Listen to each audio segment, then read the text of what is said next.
So I'm delighted to welcome our distinguished guests here today for this online course. Each of them will be helping to shape the online course and to bring their own valuable inputs and expertise to the topic.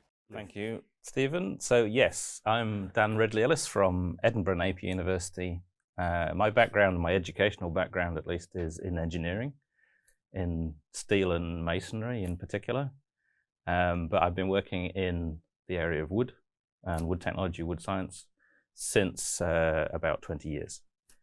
And in the particular area that I'm working in, which is wood properties, and how wood properties are influenced by forest management and the environment in which trees are growing, which is quite handy, because that means that when I'm with foresters, I can pretend to be an engineer, and when I'm with engineers, I can pretend to know something about forestry. So there we go. And I'm Duncan Mace, and yeah, it's a real pleasure to be here. So yeah, I have a long background in the industry side, so I've never worked in academia, but yeah, worked in various large companies. So my background originally was in wood-based construction and joinery, and then I later did a commercial degree actually here at the old technical Korkeakoulu, so the predecessor of Aalto. Hi, my name's Callum Hill.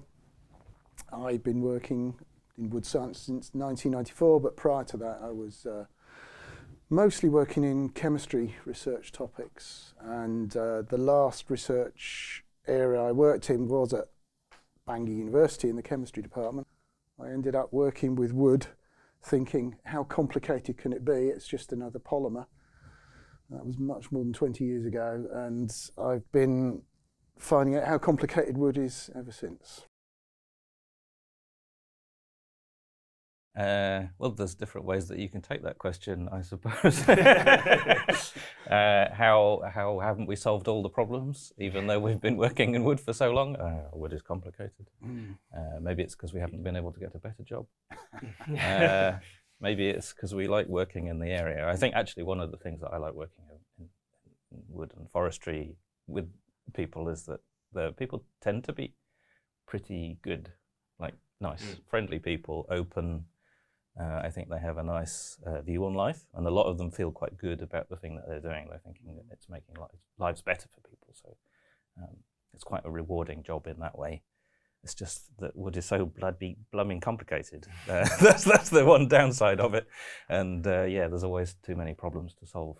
Wood is one of these materials where, like, even if you're a senior in the research field, you should get down and you should actually get to handle it and see it behave in the machine, because you have to really see it to understand it.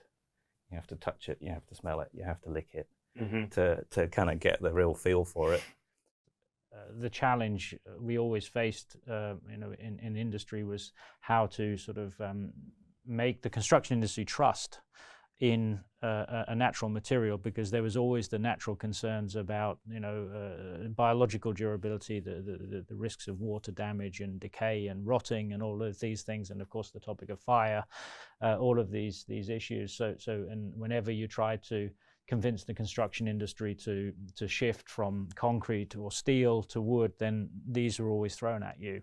So I was very much involved in supporting research and development in alleviating some of those question marks and challenges. But yeah, it's a great material, and I really love working with it, and I couldn't choose any other material than wood. Right, yeah. And how about Callum? Well, when I started, I kind of work from the molecular level because I'm a chemist, so if somebody shows me a bit of wood and says what species is it, I kind of have a blank expression normally, because it's molecules that I'm interested in. So when I started researching timber, wood, I started looking at wood modification, chemical modification, particularly acetylation. And from that, I just became interested in the way that the material responds to different stimuli. And I became more and more interested in how it responds to moisture. And it can be a nuisance, the way it responds to moisture, but it also explains a lot of the properties. But we can also use that to guide perhaps designs for smart materials that will respond in a predictable way to moisture, because a lot of this is to do with the orientation of things called microfibrils in the cell wall, or the orientation of the cell wall in the grain, this sort of thing. So that will affect sort of the way that the material responds to moisture. So I've become very interested in that, but still very much a molecular level subject. I also got interested in natural fibre reinforced composites around about the same time, because I used to do a lot of work with the Biocomposites Centre, and there was a certain individual there who came to do a PhD with me called Mark Hughes, who I believe is still quite active in the field.